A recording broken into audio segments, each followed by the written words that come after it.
Here's a letter. See what you would do. This guy says, I heard my 17-year-old daughter sneaking out of the window last night and didn't hear her get back until 5 a.m. in the morning. Should I confront her and ask her where she went? Oh my, what a pussy. So wait a second, you heard her sneaking out and you didn't stop her? You were just like, oh, there she goes, sneaking out. Wonder where she's going. Hope she doesn't get killed in the middle of the night. Mm-hmm. That is some terrible parenting. I'm sorry. You hear your 17-year-old sneaking out of your house. You march your butt out there and say to her, young lady, you're under 18. Get back. It's like your dog. Get back in this house. Get back in this house, and I'm taking away like 20 privileges.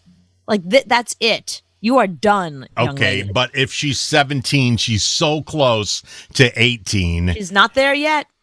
I know, but you have to let kids learn. You are still I'm sorry.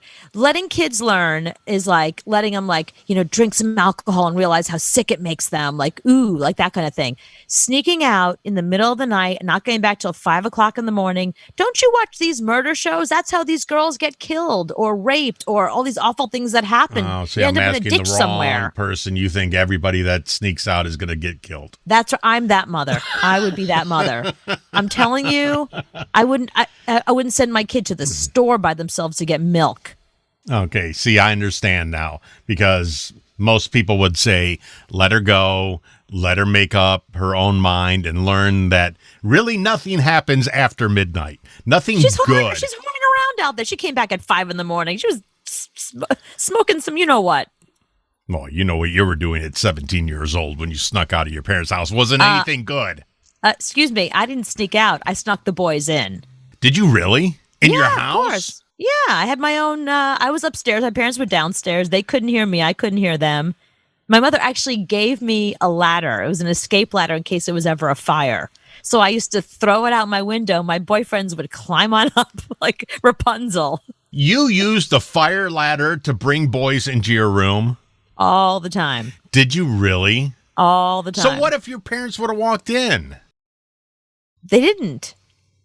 We were quiet. I don't know. They didn't. They were on the other end of the house. They couldn't hear me. But I was home. I was safe. Nothing was going to happen to me. So if your 17-year-old daughter brings somebody in, you're fine with that. You just don't want her leaving. Just exactly. Yeah, ask the wrong person. You think the wrong person. Everybody's going to die. I can't believe that the father's even like, should I confront her? You're afraid of your 17-year-old daughter? Please, give me your balls and your man card immediately. I know, but I'm thinking she's got to learn on her own. She's 17. She's less than a year away from 18. She's got to learn sometime. I love that you think 18 is so mature. 18 isn't that mature either. I'm sorry. She's not. It's not mature, but you can move out.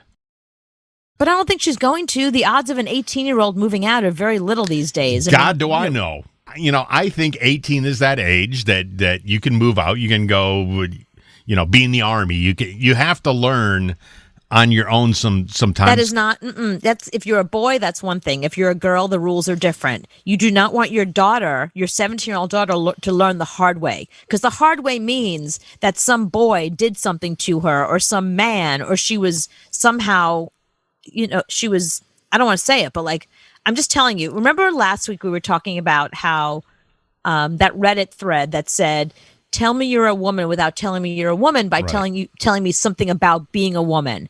And every single one of them was like, I'd like to be able to walk down the street and not worry that the man I walk by is going to be my rapist. Remember how all the women were talking about how the way they get treated by men and they get ogled and how they don't feel safe? Well, your 17-year-old out, whoever the hell she's out with, until 5 a.m. it's not safe. It just isn't safe for women out there. It just isn't. I think different, because in Cowpen, South Carolina, you can sneak out of your house, and it's different than if you sneak out in Brooklyn. Not at all. In fact, every time I watch these shows, it's always in Cowpen, South Carolina. It's always in Early, Indiana, or some tiny little town. They're never in Brooklyn. This kind of thing never happens here. This is the kind of thing that happens in the big city. It's like, I have news for you. That kind of stuff never happens in the big city. Gang violence happens here, but some guy cheating on his wife with his sister's best friend and then they all murder each other. That doesn't happen here. I know, but I tell kids things over and over and over. Don't do this, don't do this, don't do this. They do it anyway. And then they come back to me and say, well, you're right, I was wrong. So I just come up to the idea now. I just let them do whatever the hell they want. They're going to learn. I can't be there holding their hand forever. So you want to sneak out at 17? Have at it. That's If you die, have boys. have You're at saying it. that because you have boys. If you had girls, you wouldn't be saying that. A 17-year-old girl being out by herself till 5 o'clock in the morning is not safe. It's not cool.